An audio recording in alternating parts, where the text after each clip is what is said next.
Hello, everybody. Welcome back to the breakdown. I'm Tone, and it is fantastic to have you here with me once again for another one of my precious metals videos. Please bear with me. My voice is still a little bit on the edge.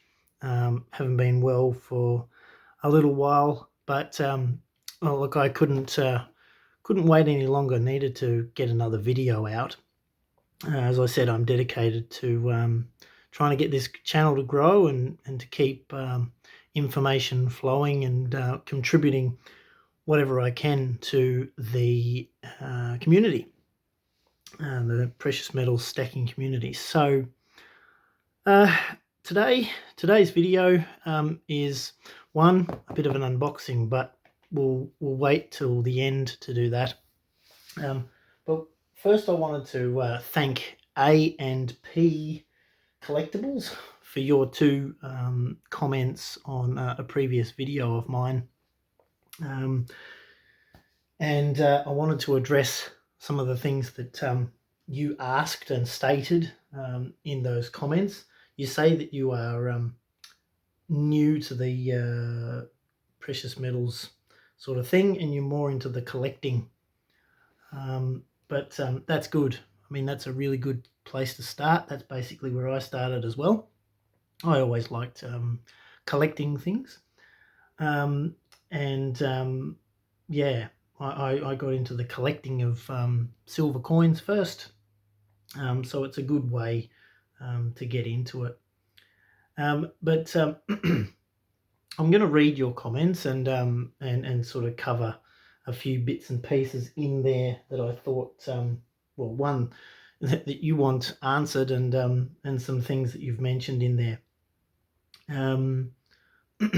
You mentioned that you see a bigger upside or bigger potential upside in the stock market as opposed to precious metals. And you also mention that it could be considered an investment if you're investing in junior mining companies and precious metals related stocks. And I 100% agree with you.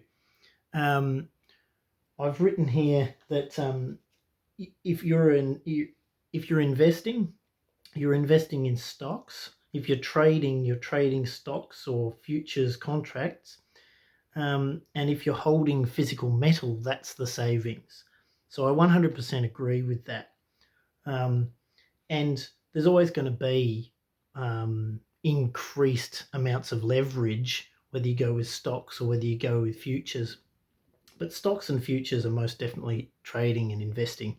It's the physical metal in your hand that's the savings and not the investing.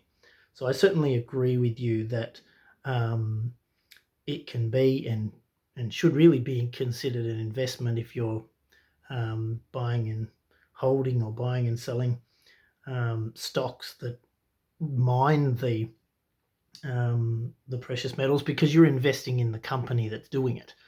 You're not investing in the metal itself.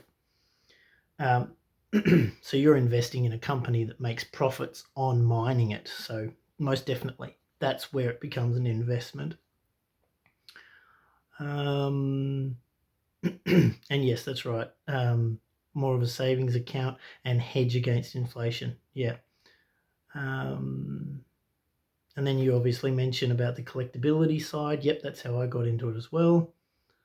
And it certainly doesn't hurt. Yeah, that's right. It doesn't hurt that it's a hedge against inflation. And you are also correct. It's not really working. Silver in particular is not working as a hedge against inflation at the moment due to, as you say, and I agree, as I've mentioned, the manipulation. And that affects gold as well. Look, gold should be valued at a much, much higher amount, especially just after the last 2.5 years. So I agree with that.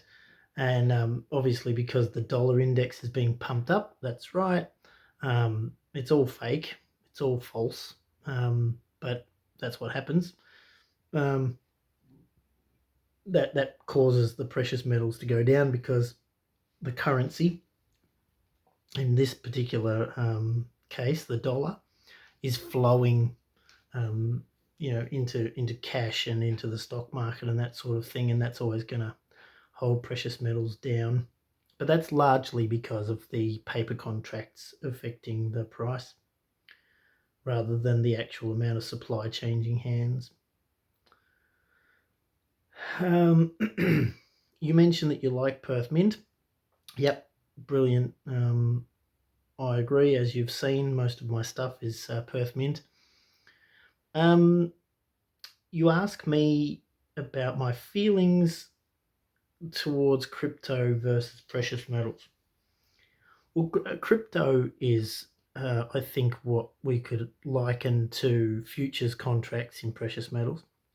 Highly volatile, huge leverage, and incredibly risky. You do mention no risk, no reward. So the higher the risk, the higher the reward. That's true. It also does mean that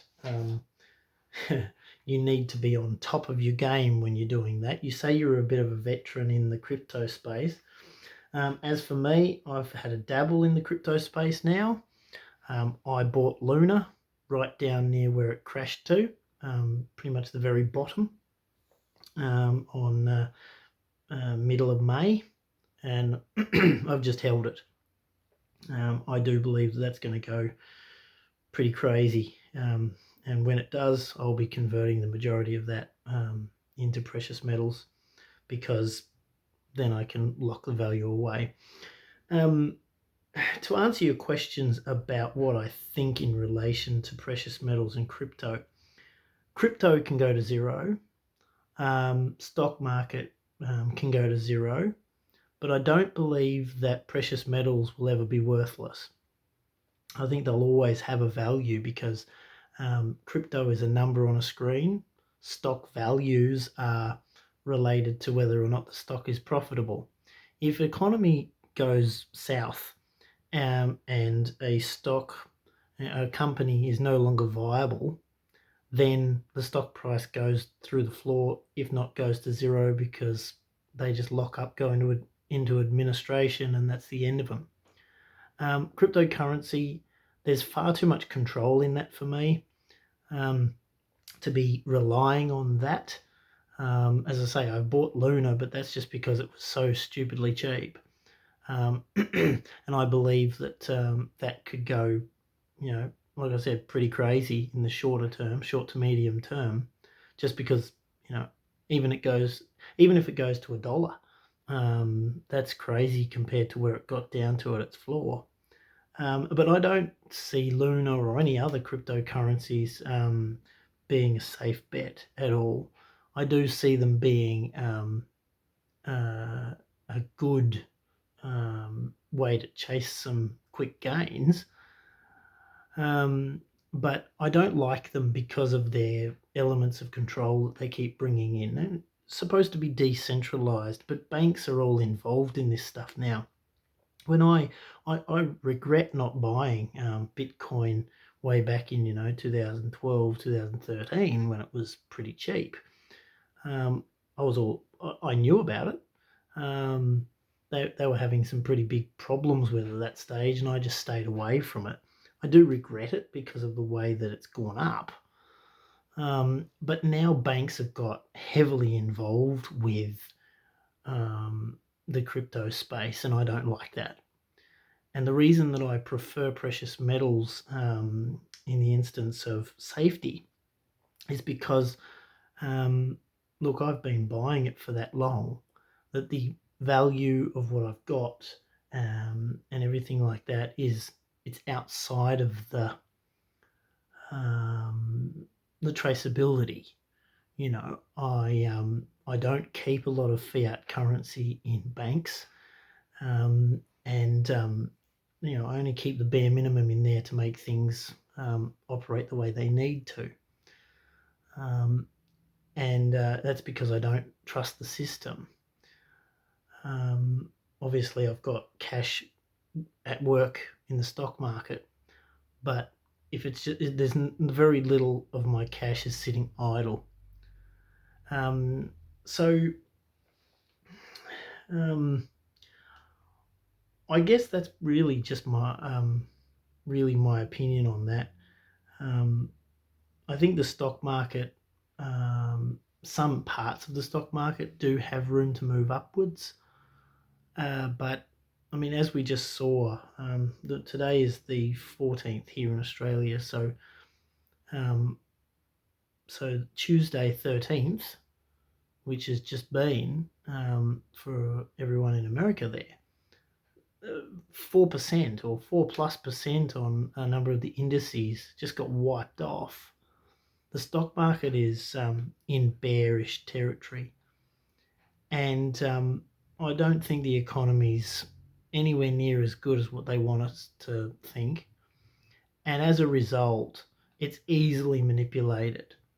So I think it's pretty risky being too heavily into the stock market if you're looking long term just at the moment. That doesn't mean there's not trades to make and everything, because I mean that's what I'm doing. But I think if you're looking for safety and you're looking for reliability, precious metals are very much the go.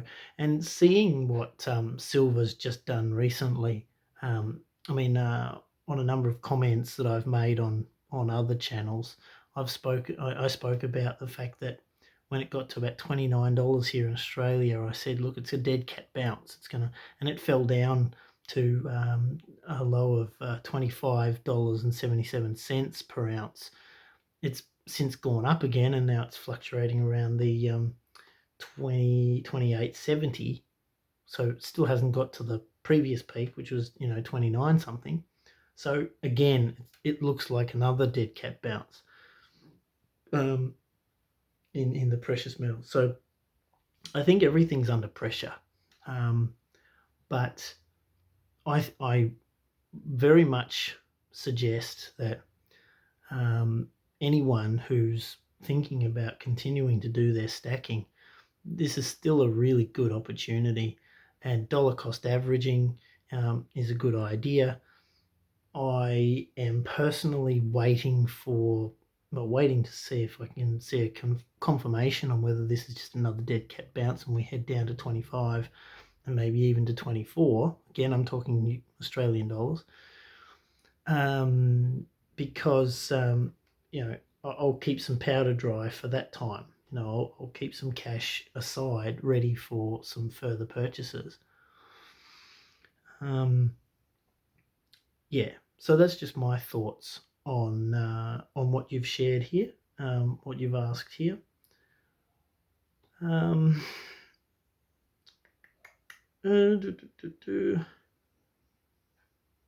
Yeah, I think that's covered everything that you said. I hope that's helpful.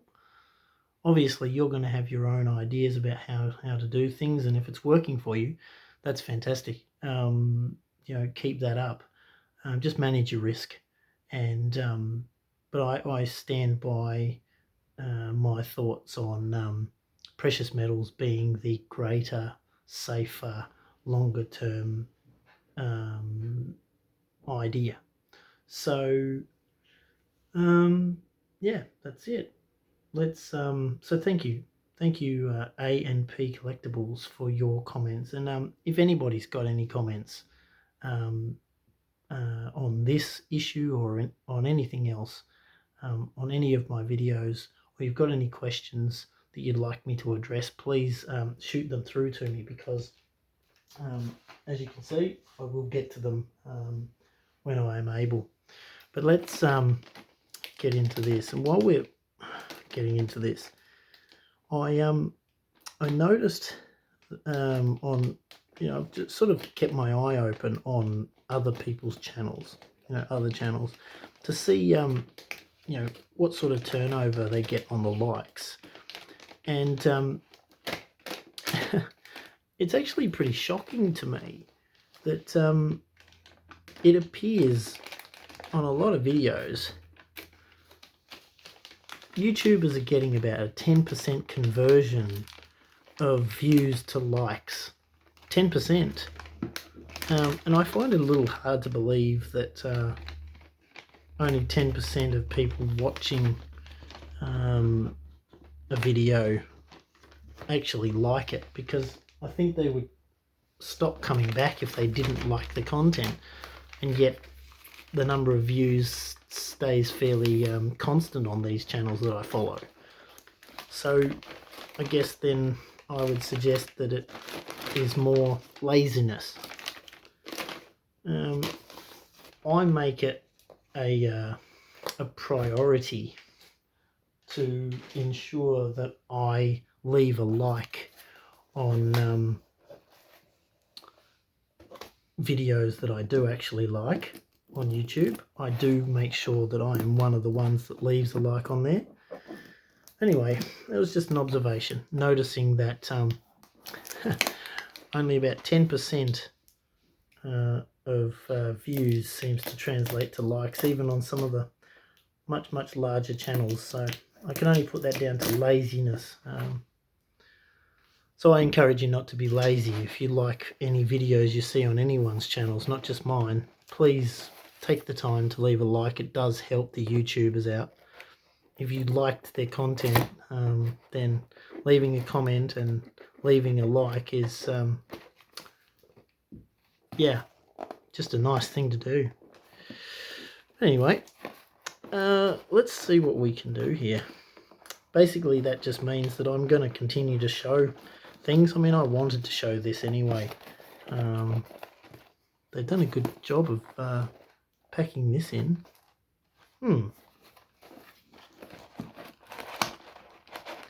Maybe this is the original packing. They've done a really good job of this. Okay. Now, I'm not entirely sure what these are, so let's just have a look. And this might actually this might actually interest you, A&P, because you say that you like Perth mint, and this will definitely be Perth mint, and you say you like collectibles. So let's have a look.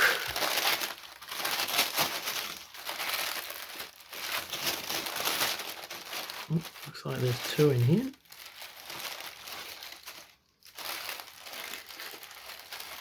Oh, the tic-tac-toe, the tic-tac-toe coin.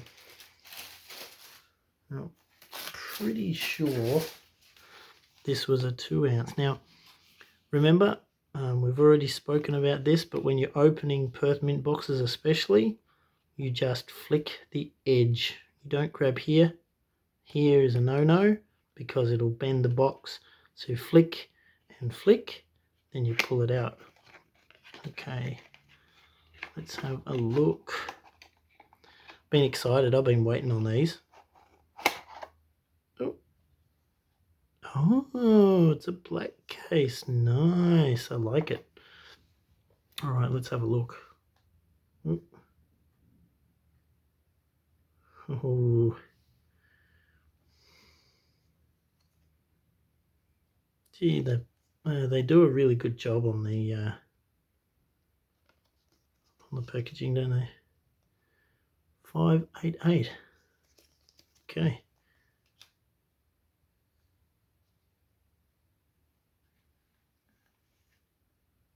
Oh. Doesn't have a capsule. I can't take it out. Yeah, doesn't have a capsule, so I can't show you the other side, which is a real pain because I haven't got the gloves. Yep. Anyway, unfortunately, I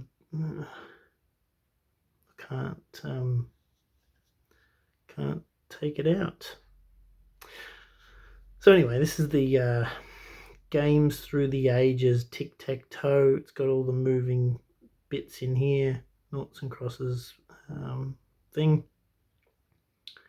and oh, what a pain. Really would have liked to have taken it out, but it doesn't have a capsule, so we don't touch silver coins without gloves on, unless they are circulated coins, pre-circulated coins, or if our silver is just a random bar, then we can. But anyway, that's the coin there. Coin number 588.